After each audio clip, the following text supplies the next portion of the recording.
Innal hamdalillah nahmaduhu wa nasta'inuhu wa nastaghfiruh wa na'udzu billahi min shururi anfusina wa min sayyiati a'malina may yahdihillahu fala mudilla lahu wa may yudlil fala hadiya lahu asyhadu an la ilaha illallah wahdahu la syarika lahu wa asyhadu anna Muhammadan abduhu wa rasuluh la nabiyya ba'dah.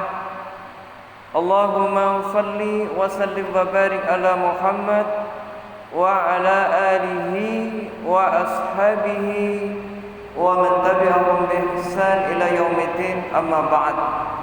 Qala Allah ta'ala fi kitabil karim, a'udzu billahi minasy syaithanir rajim. Ya ayyuhalladzina amanu taqullaha haqqa tuqatih wa la tamutunna illa wa antum muslimun. Bapak Ibu hadirin sekalian, jamaah salat maghrib yang dirahmati Allah Subhanahu wa taala. Alhamdulillah, segala puji hanya milik Allah Subhanahu wa taala. Kita bersyukur kepadanya atas nikmat yang Allah berikan kepada kita semua, sehingga kita bisa kembali untuk mengadakan kajian setelah libur ketika di bulan Ramadan. Ini bisa kita lanjutkan kembali kajian kita. Mudah-mudahan kajian yang kita adakan ini menjadi pintu bagi kita semua untuk mendapatkan hidayah Allah Subhanahu wa taala. Amin. Salawat dan salam semoga Allah senantiasa melimpahkan kepada uswah kita Rasulullah Muhammad sallallahu alaihi wasallam, keluarganya, para sahabatnya, para tabi'in, para tabi'in dan juga kepada siapa saja yang istiqomah dalam melaksanakan sunnah-sunnahnya. Mudah-mudahan kita diakui sebagai umatnya, berhak menerima syafaat yaumil qiyamah. Amin, amin ya rabbal alamin. Ma'asyiral muslimin yang dirahmati Allah Subhanahu wa taala, pada kesempatan yang berbahagia ini kita akan melanjutkan kajian kita kitab Amalun Yasirun wa Ajrun Kabir. Ya, ini adalah amalan super ringan, amalan sederhana tetapi berpahala besar. Nah, kitab ini ditulis oleh Abu Abdul Aziz Munir Al-Jazari. Mari kita kaji. Sekarang sudah memasuki pada nomor ke-9. Nah, di dalam pembahasan pada malam hari ini terkait dengan keutamaan orang yang mengisi shaf kosong. Apa keutamaannya? Kemudian juga keutamaan ketika kita membaca doa iftitah dengan suatu doa yang ini sesungguhnya berasal dari sahabat Rasulullah sallallahu alaihi wasallam. Allahu akbar kabira walhamdulillahi katsira wa subhanallahi bukratan wa asila. Kemudian nanti kita juga akan membahas terkait dahsyatnya ketika seseorang mengucapkan amin, mengucapkan amin bersamaan dengan aminnya para malaikat. Maka dosa-dosanya orang yang mengaminkan imam ketika aminnya bersamaan dengan malaikat, maka dosa-dosanya akan diampuni dosa setahun yang lalu. Mari kita kaji pada nomor yang ke-9, fadlu man sada furjatan, yakni tentang keutamaan orang yang menutup atau mengisi kekosongan shaf. Jadi Rasulullah Shallallahu Alaihi Wasallam mengajarkan ketika kita memulai sholat, bahkan Rasulullah itu senantiasa menghadap dari jamaahnya, makmumnya, dipastikan bahwa shafnya itu tertata, lurus, kemudian rapat. Nah, ketika di masa pandemi yang lalu memang ya ada anjuran mungkin untuk tidak merapatkan, tetapi ketika di pandemi ini sudah berakhir, pasca pandemi ini mari kita kembali untuk melaksanakan sunnah yang diteladankan Rasulullah Shallallahu Alaihi Wasallam, yakni dengan cara merapatkan shaf kita, jangan sampai ada peluang setan masuk. Ya. Nah, caranya bagaimana? Caranya adalah merapatkan shaf. Siapa yang mengisi shaf ketika kosong, maka dia akan mendapatkan keutamaan dari Allah Subhanahu wa taala. Di antaranya keutamaannya apa? Allah akan membangunkan baginya rumah di surga. Kemudian Allah juga akan mengangkat derajatnya bagi orang yang mau menutup lubang shaf yang kosong. Nah, kadangkala kendalanya mungkin di berbagai tempat kadang terkait dengan penggunaan yang namanya sajadah. Jadi ada yang menggunakan sajadah karena sajadahnya besar sehingga tempatnya kosong. Nah, untuk jamaah yang lain mau menginjak rasanya sungkan, kok gak penak ya sebelum mendapat izin. Maka hal yang demikian itu harus kita biasakan. Kalau memang mengizinkan jamaah lain untuk menginjak untuk alas atau menggunakan sajadah itu, maka itu akan lebih baik ketika menggunakan sajadah yang lebar. Nah, ini harus kita biasakan ya, jangan sampai penggunaan sajadah lebar kemudian digunakan sendiri sehingga peluang setan masuk ada di dalamnya. Nah, Bapak Ibu sekalian yang dirahmati Allah Subhanahu wa taala, mari kita kaji ya di dalam kitab ini tentang keutamaan orang yang menutup atau mengisi ya shaf yang kosong. Wa an Aisyah radhiyallahu anha qalat qala Rasulullah sallallahu alaihi wasallam, ya, hadis berasal dari Ibu Aisyah radhiyallahu an. Qalat, berkata Ibu Aisyah, qala Rasulullah sallallahu alaihi wasallam, bahwasanya Rasulullah sallallahu alaihi wasallam bersabda, man sadda furjatan banallahu lahu baitan fil jannah. Barang siapa yang menutup, yang mengisi kekosongan shaf yang masih kosong, maka balasannya apa? Pahalanya bagi mereka itu adalah banallahu lahu baitan fil jannah, maka Allah akan membangunkan baginya baitan, yakni adalah rumah fil jannah di surga. Jadi bukan main-main ketika ada shaf yang kosong kita berupaya untuk bisa masuk. Tetapi perintah Rasulullah SAW ketika kita memasuki shaf itu hendaklah dengan cara melunakkan, melembutkan pundak-pundaknya. Artinya ketika kita masuk shaf jangan sampai terkesan ada sesuatu hal yang tidak baik ya. Maka perintahnya adalah dengan melembutkan pundak-pundaknya ketika menata shaf bersama jamaah yang lain. Kemudian kata Rasulullah SAW, wa rafa'ahu biha darajatan. Kemudian Allah juga akan mengangkat derajatnya dengan satu tingkat derajat. Jadi Allah mengangkat satu derajat terhadap orang, yakni orang yang menutup shaf yang longgar atau yang kosong.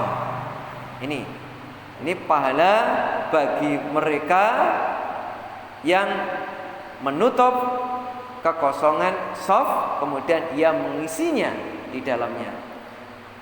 Nah, hadis ini diriwayatkan oleh Abu Dawud, ya, wa hasanahul Albani, dan dihasankan oleh Albani, ya, di dalam kitabnya Sahih Abi Dawud, dalam kitab Sahih Abi Dawud, sehingga hadisnya adalah hadis sahih.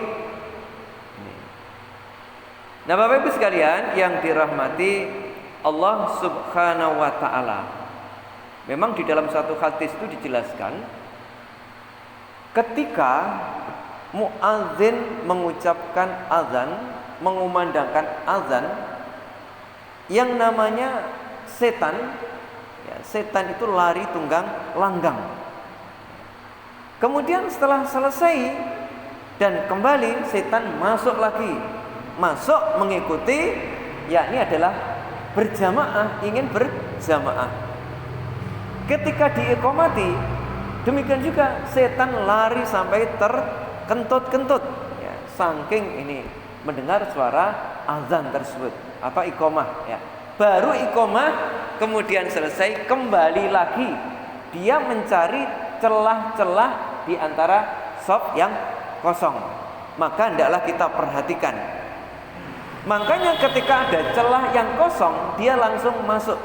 Makanya di dalam hadis sahih, itu dijelaskan, ketika kita memulai sholat, dalam masa sholat itu ada yang namanya setan, ya, yang dia itu ditugaskan diantaranya adalah mengganggu, ya, dalam hadis sahih sampai bagaimana manusia itu diberikan satu was-was.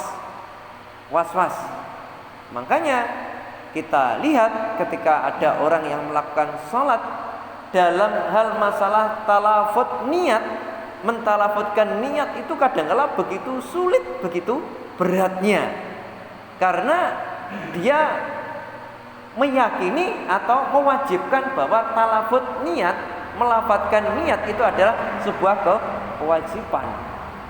Ini. Tetapi sesungguhnya seperti apa? Sesungguhnya memang tidak ada suatu kewajiban untuk mentalafutkan niat. Harus ditalafutkan tidak. Niat itu tempatnya di hati. Ya, karena para sahabat Nabi Rasulullah pun juga tidak pernah ada satu hadis sahih yang mengajarkan untuk talafut niat, melafadzkan niat. Adapun sebagian para ulama itu dengan mentalafutkan niat dalam rangka untuk membantu agar muncul, agar niat itu ada di dalam hatinya ketika sholat, ya monggo mawon. Tapi yang jelas tempatnya niat itu di hati. Karena apa? Ketika talafut niat ini seolah-olah menjadi kewajiban, kadangkala ini mulai masuk yang namanya setan. Jadi memasang was-was. Jadi tentang niatnya, saya punya teman di pondok. Jadi ketika waktu berangkat sholat, karena niat itu enggak jadi-jadi. Setiap melafadzkan niat sampai mantap, usolli fardal maghribi, enggak jadi, usolli fardal maghribi, enggak jadi-jadi. Nah, itu sesungguhnya setan itu mencoba untuk menaruh sikap sak itu keraguan-raguan. Sampai-sampai baru ketika sudah rukuk atau bahkan setelah itu baru jadi. Nah, ini kan tidak benar. Memberatkan sendiri, memberat-beratkan sendiri. Ya, ini. Bapak Ibu sekalian yang dirahmati Allah Subhanahu wa taala. Kemudian setelah itu juga di dalam perjalanan sholat, di dalam hadis sahih bisa dilihat di dalam kitab Bulughul Maram, yang namanya setan itu mengipas-ngipasi dubur orang yang sholat. Dikipas-kipasi dubur orang yang sholat, kemudian dimunculkan di dalam pikirannya bahwa sholatmu batal, sholatmu batal, sholatmu batal.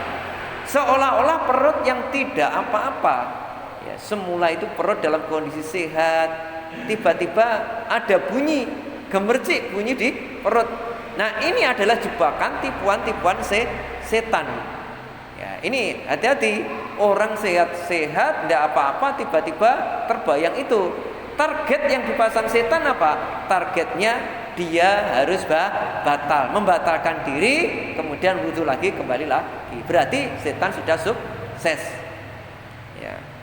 Makanya di dalam hadis dikatakan ya bahwa seseorang jangan sampai membatalkan sholatnya ketika di dalam pikirannya itu ada perasaan seperti kentut, sampai dia itu mendengar atau mencium bau kentut tersebut. Jadi kalau ada syak, keraguan, jangan-jangan ini bukan. Tapi kalau sudah yakin, oh tadi sudah memang ini betul-betul kentut, ya sudah, kita harus pergi untuk berwudu kembali. Ini adalah ulah daripada setan dalam rangka untuk menggoda manusia. Nah, kemudian perintahnya apa? Ketika terjadi godaan seperti itu, maka Rasulullah mengajarkan agar kita ta'awud. Jadi ta'awud, berlindung kepada Allah, mengarahkan ke kiri dengan dengan meludah. Tapi ludah itu bukan ludah yang keluar itu, ya seperti keluar dari percikan saja. Ya, seperti itu. Ini dalam rangka untuk menjaga setan itu tidak mengganggu lagi. Makanya hikmahnya apa? Ternyata merapatkan shaf itu diantaranya dikandung maksud agar setan ini tidak mengganggu kita. Belum lagi setan nanti akan memasang jebakan, diantaranya adalah menggoda kita terkait dengan bilangan rakaat. Kadang rakaat kita juga salah. Wong sholat maghrib yang seharusnya 3 rakaat bisa jadi mungkin malah kurang. Atau sholat zuhur, ya, tadi ragu-ragu, apakah saya tadi sudah masih 3 atau 4? Nah, dalam kondisi yang seperti itu, ragu-ragu itu, maka ambillah bilangan yang terkecil. Karena ragu-ragu antara 3 dan 4, ambil bilangan yang terkecil, kemudian ya disempurnakannya, baru kemudian terakhir itu kalau terjadi memang ragu-ragu seperti itu, hendaklah sujud sahwi. Sujud sahwi sebelum salam, sujud sahwi. Itu menjadi penyempurna.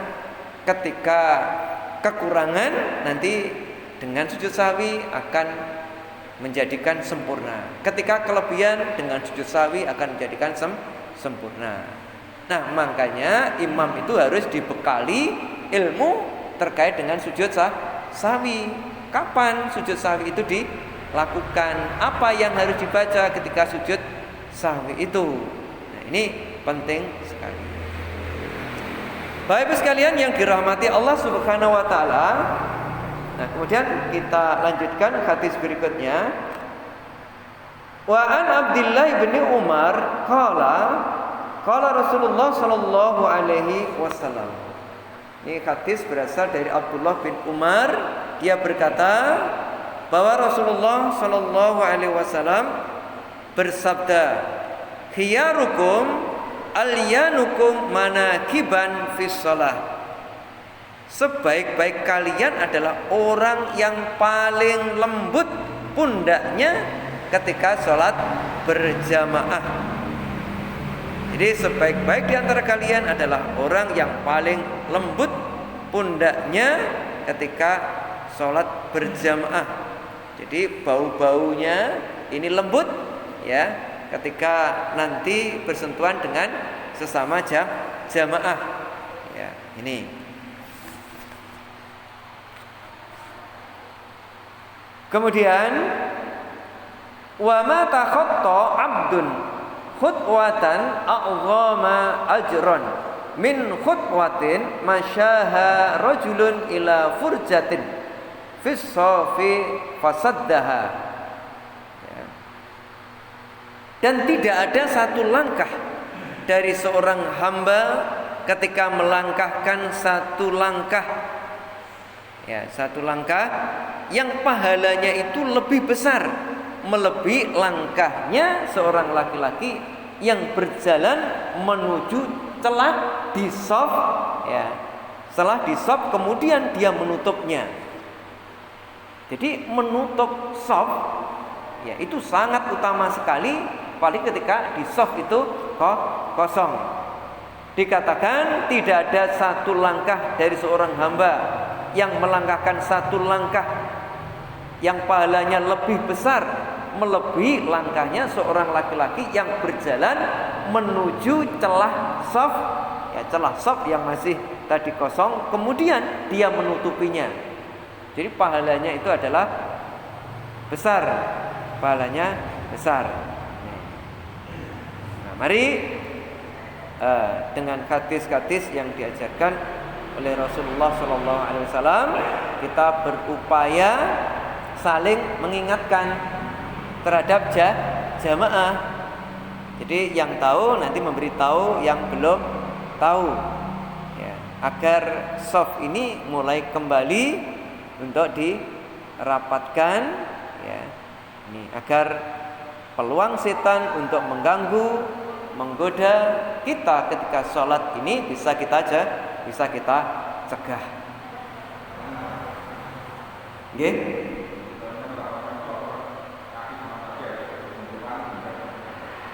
Ya. Cara merapatkan itu bagaimana? Merapatkan tentunya juga antara yang namanya kaki, ya, kita rapat dalam bentuk biasa yang lunak, yang lembut. Demikian juga ini bagian pundak. Ketika itu kita lakukan dalam hal yang lembut, insya Allah tidak memberatkan. Jangan sampai kelihatan berat. Karena postur manusia apabila kita lihat, jadi kalau itu sempurna antara kaki dan pundaknya itu bisa postur lurus, insya Allah ini akan pas. Jadi akan ketika sholat itu tepat, pas. Jadi tidak perlu, jangan sampai satu melebarkan kakinya, kemudian apa yang terjadi? Ya ini tidak lurus dengan apapun pundaknya. Jadi dengan baunya ini lurus. Kalau ini bisa kita lakukan, maka itu baik dengan cara yang lembut. Jadi tidak seperti kelompok tertentu yang menerapkan ini sangat kaku sekali, sehingga apa? Sehingga yang terjadi ketika mata kaki dengan mata kaki, lutut dengan lutut, bau dengan bau, sehingga nggak bisa nggak bisa bergerak dan sangat kaku. Kalau nggak ketemu yang namanya tumit, itu kadang dicari mata kaki, kemudian juga mencari mata kaki temannya. Tidak seperti itu, ya. Kata Utsaimin itu hanya awal saja. Di awal itu diluruskan, yang penting lurus, soft lurus, kemudian merapat dalam bentuk biasa. Hanya penerjemahan dari Nu'man bin Bashir, tetapi itu bukan dari Nabi. Nabi tidak memerintahkan, ya, seketat itu. Perintah dari Nu'man bin Bashir melihat, ya, ini kabar dari Nu'man bin Bashir, ada seseorang ketika itu dia itu menempelkan mata kaki dengan mata kaki, kemudian lutut dengan lutut, pundak dengan pundak, atau bau dengan bau. Nah, ternyata para ulama menjelaskan tidak seperti itu, karena itu adalah bukan hadis, meskipun ada di Bukhari, di kitab Bukhari. Itu dari riwayat Nu'man bin Bashir. Dari Nu'man bin Bashir, dia melihat ada seseorang, dan seseorang itu juga majhul. Majhul itu siapa orang itu? Ya, orang itu siapa? Ya. Nah ini Bapak Ibu sekalian yang dirahmati Allah Subhanahu wa taala, ya. Makanya saya juga pernah menyampaikan terkait dengan itu, makna dari merapatkan itu seperti apa, apakah hukumnya wajib untuk meletakkan, menempelkan mata kaki dengan mata kaki, bahu dengan bahu, lutut dengan lutut. Nanti monggo silahkan dilihat di YouTube ya. Di YouTube saya upload YouTube sudah kira-kira 3 bulan yang lalu terkait dengan hukum itu ya. Terkait dengan hukum itu. Bapak Ibu sekalian yang dirahmati Allah Subhanahu wa taala. Kita lanjutkan. Kemudian yang ke-11 ya, yang ke-10 fadlu istiftahis shalah bi Allahu akbar kabira walhamdulillahi katsira wa subhanallahi bukratan wa asila. Tentang keutamaan berdoa atau membuka doa di dalam sholat dengan doa iftitah. Nah, doa iftitah itu kan banyak. Ada yang Allahumma ba'id baini wa baina khatayaya kama ba'atta bainal masyriqi wal maghrib. Ada wajjahtu wajhiya lilladzi fataras samawati wal ard, dan seterusnya. Bahkan Syekh Imam Nasiruddin Albani di dalam kitabnya Sifat Salat Nabi itu mengumpulkan tidak kurang dari 12-an ya. 12 terkait dengan bacaan-bacaan iftitah yang dibaca oleh Rasulullah Shallallahu Alaihi Wasallam, dan kita bisa untuk memilih. Nah, salah satu bacaannya diantaranya adalah ini. Apa keutamaannya seseorang yang membaca doa iftitah dengan bacaan ini? Jadi keutamaan orang baca doa iftitah Allahu Akbar kabira walhamdulillahi katsira wa subhanallahi bukratan wa asila. Allah maha besar ya, lagi maha agung. Walhamdulillahi katsira, dan segala puji ya, segala puji banyak adalah milik Allah. Wa subhanallah, dan segala puji bagi Allah bukratan wa asila, pada pagi hari dan pada sore hari. Nah, apa keutamaan orang yang membaca iftitah dengan menggunakan iftitah seperti ini? Mari kita baca hadisnya. An Abdillah bin Umar radhiyallahu anha qala. Ya, hadis berasal dari Abdullah bin Umar. Mudah-mudahan Allah memberikan ridha kepada Abdullah bin Umar. Qala, ya, berkata Abdullah bin Umar atau Ibnu Umar, bainama nahnu nusalli ma'a Rasulillah sallallahu alaihi wasallam id qala rajulun minal qaum. Ya. Tatkala kami salat bersama Rasulullah sallallahu alaihi wasallam, tiba-tiba ada seseorang di antara kaum yang mereka berdoa membaca doa iftitah Allahu Akbar kabira walhamdulillahi katsira wa subhanallahi bukratan wa asila. Faqala Rasulullah, kemudian lantas Rasulullah SAW ya mengatakan, manil qail kalimatin kadza wa kadza, siapa tadi? Jadi setelah selesai salat salam, kemudian Rasulullah tanya, siapa tadi orang yang mengucapkan dengan doa kadza wa kadza, seperti ini dan seperti ini? Maksudnya doa iftitah Allahu Akbar kabira walhamdulillahi katsira wa subhanallahi bukratan wa asila. Ayo, siapa tadi si fulan yang berdoa dengan doa tersebut? Qala rajulun minal qaum, kemudian seseorang dari kaum tadi mengatakan, ana ya Rasulullah, ya Rasulullah saya. Jadi langsung dia angkat tangan, saya Rasulullah tadi yang berdoa seperti itu. Qala, kemudian Rasulullah bersabda, ajibtu, aku takjub, aku kagum laha, dengan bacaan tersebut, dengan doa iftitah tersebut. Jadi Rasulullah itu terkagum-kagum dengan doa yang diucapkan oleh seseorang itu. Karena kekaguman Rasulullah apa? Karena tatkala itu futihat laha abwabus sama. Karena bahwa dengan doa itu, ketika ia berdoa iftitah seperti itu, maka pintu-pintu langit terbuka. Terbuka artinya keberkahan itu ya didapatkan oleh orang yang membaca doa iftitah seperti itu. Nah, sehingga Rasulullah Shallallahu Alaihi Wasallam ya, meskipun itu tidak diucapkan secara kaulnya Nabi, ini diucapkan oleh sahabat, kemudian oleh Rasulullah disetujui, disepakati dan boleh diamalkan. Ini yang disebut dengan takrir Nabi. Ya, jadi takrir Nabi, apa yang dilakukan sahabat atau ucapan sahabat, kemudian Rasulullah SAW itu dia itu menyetujuinya. Nah, itu menjadi sunnah yang diajarkan oleh Nabi dan ini bisa diamalkan. Qala Ibnu Umar, berkata Ibnu Umar radhiyallahu anha, fama taraktuhunna mundu sami'tu Rasulullah sallallahu alaihi wasallam yaqulu dzalika. Kata Ibnu Umar, aku tidak pernah meninggalkannya dengan doa iftitah ini semenjak aku mendengar dari Rasulullah sallallahu alaihi wasallam seperti itu.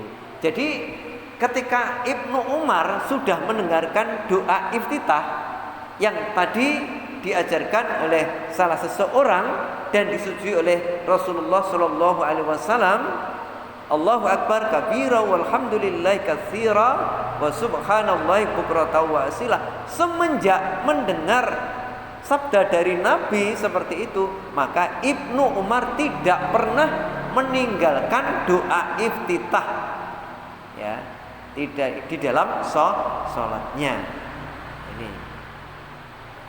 Ini tentang keutamaan doa iftitah dengan menggunakan kalimat tersebut.